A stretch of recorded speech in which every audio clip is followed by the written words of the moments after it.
A'udzubillahi minasyaitonirrajim. Bismillahirrahmanirrahim. Uhayyikum bitahiyyatil Islam, tahiyatan mubarakatan min indillah. Assalamualaikum warahmatullahi wabarakatuh. Penonton yang dirahmati oleh Allah Subhanahu wa taala sekalian, hari ini kita berasa bersyukur kerana pada tahun ini kita dikurniakan kesempatan untuk sama-sama menyambut bulan Ramadan Al-Mubarak yang padanya tersingkap 1000 keberkatan, 1000 nikmat ataupun ruang bagi seluruh umat Islam di seluruh dunia untuk sama-sama beribadah. Penting untuk kita maknai Ramadan dengan jiwa yang penuh keinsafan dan memanfaatkan bulan yang mulia ini untuk kita mempertingkatkan amal kita. Bermakna bulan lain pun kita harus beramal juga, bukan sahaja pada bulan Ramadan, tapi pada bulan ini amalannya harus ditingkatkan sebagaimana yang disebut oleh para fuqaha dan para ulama dengan ganjaran yang ada pada bulan ini. InsyaAllah hari ini kita akan bicarakan berkenaan suatu ganjaran yang diberikan oleh Allah Subhanahu wa taala kepada umat Nabi Muhammad sallallahu alaihi wasallam, keistimewaan yang diberikan khusus buat umat Nabi sallallahu alaihi wasallam yang tidak dapat ada pada umat lain, iaitu suatu perbahasan berkenaan mencari Lailatul Qadar. Jadi perbahasan kita pada hari ini akan dijuruskan dengan merujuk buku Fiqh Lailatul Qadar karya Imam An-Nawawi yang diterjemahkan oleh Abim Press ataupun secara khususnya oleh Ustaz Muhammad Syafiq Ismail Esko Dakwah Abim berkenaan apa keistimewaan Lailatul Qadar. Sudah pasti sahabat sedang pendengar sekalian, tak kala kita bicara soal malam Lailatul Qadar, sudah pasti kita akan meneliti dulu firman Allah Subhanahu wa taala dalam satu surah Lailatul Qadar. A'udzu billahi minasyaitonir rajim. Inna anzalnahu fi lailatul qadr wama adraka ma lailatul qadr. Lailatul qadri khairum min alf syahr. Tanazzalul malaikatu warruhu fiha biidzni rabbihim min kulli amr. Salamun hiya hatta matla'il fajr. Sadaqallahul azim. Perbahasan kita pada hari ini sudah pasti merujuk kepada surah Al-Qadar, yang secara jelas Allah Subhanahu wa taala menyatakan dalam firman-Nya dalam ayat ketiga, Lailatul Qadri khairum min alfi syahr. Sesungguhnya Lailatul Qadar, malam Lailatul Qadar itu lebih baik daripada 1000 bulan. Lailatul Qadar merupakan malam yang istimewa bagi umat Nabi Muhammad sallallahu alaihi wasallam. Antara keistimewaan lain, malam ini tak ada umat sebelumnya.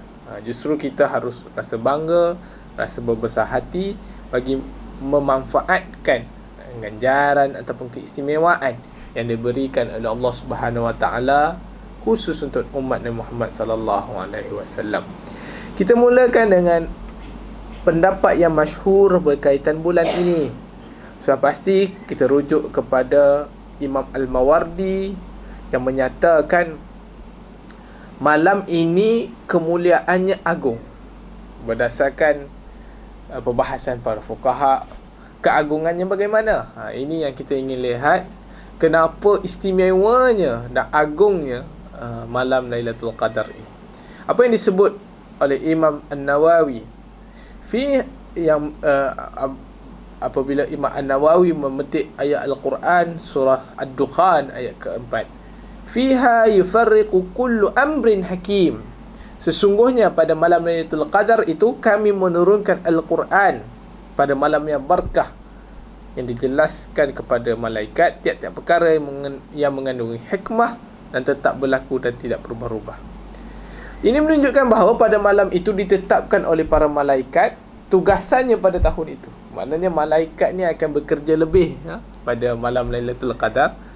Yang kerja lebih malaikat itu apa? Untuk mencari golongan-golongan yang beribadat, yang menghidupkan amalan-amalan sunnah, amalan-amalan sunat yang utama pada bulan Ramadan, seperti membaca Al-Qurannya, berqiyamul lailnya, berzikir dan juga beriktikaf. Yang kedua, ini yang istimewa juga. Malam Lailatul Qadar ini kekal wujud hingga ke hari kiamat, sebagaimana yang disebutkan oleh Nabi sallallahu alaihi wasallam dalam hadis baginda, sesungguhnya Rasulullah sallallahu alaihi wasallam berusaha berhabis-habisan dalam mencari Lailatul Qadar pada 10 malam terakhir, memberikan isyarat kepada kita bahawa Nabi pun tak tahu bila Lailatul Qadar ini akan berlaku. Justru bagi memudahkan umat Islam, ada hadis Nabi SAW, Nabi mempertingkatkan amalan pada 10 malam terakhir dengan bukan sahaja Nabi berseorangan membangunkan malam tersebut, tetapi Nabi Muhammad SAW juga membangunkan keluarganya, membangunkan umat Islam ketika waktu 10 akhir Ramadan, bagi memastikan orang Islam ataupun ummah tidak kehilangan ganjaran yang ada pada bulan Lailatul Qadar. Telah ditetapkan oleh para fuqaha, sebenarnya malam setiap bulan Ramadan ini malam yang istimewa, tetapi para fuqaha telah menyatakan, seperti Imam Syafi'i menyatakan, keutamaan yang ada adalah pada 10 malam terakhir. Sebagaimana ada satu hadis Nabi sallallahu alaihi wasallam, awwaluhu rahmah wa awsatuhu maghfirah wa akhiruhu itqun minan nar. Awal bulan Ramadan itu bulan fasa-fasa rahmah. Jadi kita ini sudah berada di penghujung dalam mengejar fasa-fasa rahmah pada bulan Ramadan ini. Ada 2-3 hari lagi ni harus kita banyakkan amalan bagi memperoleh fasa rahmah. Yang kedua adalah fasa maghfirah, ataupun memperoleh keampunan daripada Allah Subhanahu wa taala. Dan yang ketiga, kenapa terutamanya bulan Ramadan ini adalah itqun minan nar, pembebasan daripada api neraka.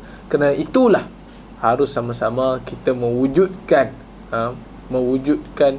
suasana ibadah dalam kalangan komuniti, dalam kalangan masyarakat, dalam kalangan keluarga kita, terutama pada 10 malam terakhir. Imam Syafi'i, tadi kita bicara 10 malam terakhir, Ustaz, macam mana nak cari Lailatul Qadar ni? 10 malam ni saya kena beribadat setiap malam. Imam Syafi'i memberikan petunjuk yang seterusnya, iaitu kebiasaannya malam Lailatul Qadar ni berlaku pada malam-malam yang ganjil. Jadi ada juga riwayat menyatakan pada malam 21, 23 dan sebagainya. Tetapi kita mahu di sini agar umat Islam sedang penonton sekalian tidak terperangkap. Kita ibadat 10 kita beribadah pada malam-malam ganjil saja, tidak. Maknanya kita harus mempertingkatkan amal kita itu daripada awal 1 Ramadan hingga ke 30 Ramadan. Justru bagaimana kita ingin menghidupkan malam Lailatul Qadar ataupun menghidupkan 10 malam terakhir ini. Ini adalah suatu marathon. Ramadan ini satu marathon. Jangan awal-awal pecut. Ni biasa kita tengok sidang-sidang hadirin sekalian ni biasa tengok malam 1, malam 2 itu masjidnya penuh. Tapi bila nak sampai ke hujung tu, makin lama makin sedikit orang di masjid di surau. Yang makin banyaknya orang di supermarket, orang di bazar Syawal, orang di Primavera, di Jekyll. Masjidnya makin kurang. Jadi ini adalah perkara yang harus kita perbaiki. Biasakan yang biasa dalam masyarakat kita, dengan mempertingkatkan amal pada malam Lailatul Qadar. Justru hadirin-hadirin sekalian, apakah bentuk amalan-amalan yang boleh kita laksanakan bagi menghidupkan malam Lailatul Qadar? Antaranya perbahasan oleh para fuqaha, antaranya adalah pasti dengan beriktikaf di masjid. Ada orang mengatakan, adakah sepanjang malam itu harus dihidupkan? Itu ada panduan daripada surah Al-Qadar juga menyatakan, salamun ya hatta matla'il fajr, kesejahteraan itu hingga terbitnya fajar. Sebab itulah kalau kita lihat pada malam Lailatul Qadar itu berlaku mulai pada waktu maghrib sehinggalah pada waktu fajar pada awal pagi. Justru harus dihidupkan malam itu dengan tilawatul Quran, ataupun istilah yang diguna pakai pada bulan puasa adalah at-tadarus al-Quran, dan juga amalan-amalan lain, beriktikaf. Sebab itulah pada malam 10 malam terakhir ini, kalau kita tengok di negara-negara Arab ataupun kalau di Malaysia ini, di Universiti Islam Antarabangsa Malaysia itu, ramai di kalangan sahabat saudara kita pelajar antarabangsa, mereka tidur ataupun beriktikaf di masjid. Justru harus juga kita sebagai orang muda terutamanya bersama-sama menghidupkan 10 malam terakhir ini, walaupun masih jauh, walaupun mungkin kita sukar untuk mencari, tapi akuilah orang yang mendapat ganjaran yang lebih baik daripada 1000 bulan ini adalah mereka-mereka yang beruntung. Penonton-penonton yang dirahmati Allah sekalian, sebelum saya akhiri perbahasan kita ataupun perkongsian ringkas kita pada hari ini, saya ingin memetik pesanan oleh Imam Al-Mawardi yang menyatakan disunatkan bagi sesiapa sahaja yang menyaksikan Lailatul Qadar untuk menyembunyikannya dan berdoa dengan ikhlas, niat dan murni keyakinannya sahih akan kemustajaban doa, akan apa sahaja urusan yang diinginkannya akan dipermudahkan. Janganlah kita ni bila mentang-mentang semalam dapat Lailatul Qadar, kamu dapat Lailatul Qadar tak? Aku dapat semalam. Tidak. Kalau kata Imam Al-Mawardi, sunatkan untuk kita sama-sama mengisafi, sama-sama bersyukur apabila kita memperoleh ganjaran ataupun manfaat daripada Lailatul Qadar. Jangan merendahkan orang lain. Mungkin mereka itu malam itu penat ke dan sebagainya. Dan itulah Ramadan ini adalah satu latihan, satu bulan tarbiyah bagi sama-sama kita melipat gandakan amalan. Ini adalah satu peringatan bersama. Bukannya bulan Ramadan ini baru nak beribadat, tidak. Bukannya pada 10 malam terakhir itu baru nak beribadat, tidak.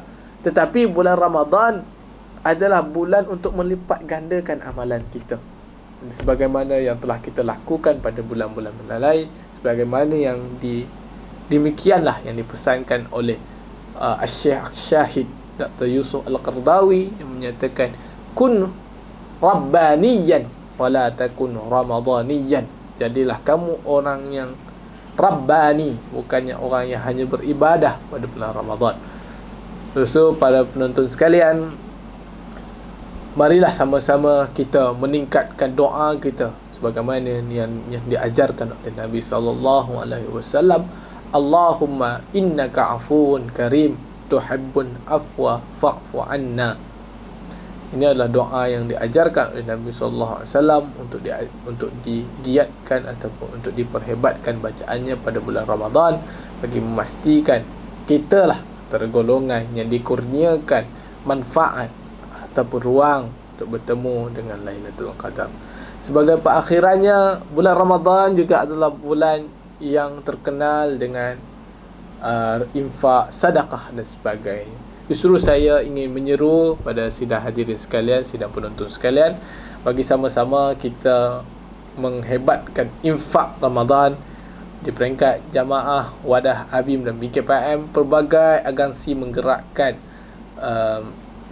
infak, membantu golongan-golongan mustadhafin bagi memperoleh Ramadan yang lebih berharga dan bernilai.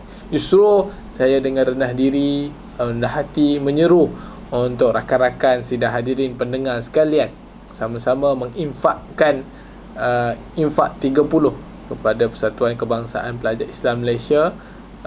Boleh rujuk di Facebook PKPIM, media sosial PKPIM dan juga di Web TV bagaimana kaedah mahu menginfakkan bagi memanjangkan infak masing-masing, bagi membantu para aktivis dakwah melaksanakan dan melestarikan agenda dakwah di Malaysia. Salam Ramadan, selamat mengejar Lailatul Qadar. Allahumma barik lana fi Ramadan wa ballighna Lailatul Qadr. InsyaAllah Moga dipanjangkan umur bagi kita sama-sama bertemu dengan Lailatul Qadar. Assalamualaikum warahmatullahi wabarakatuh.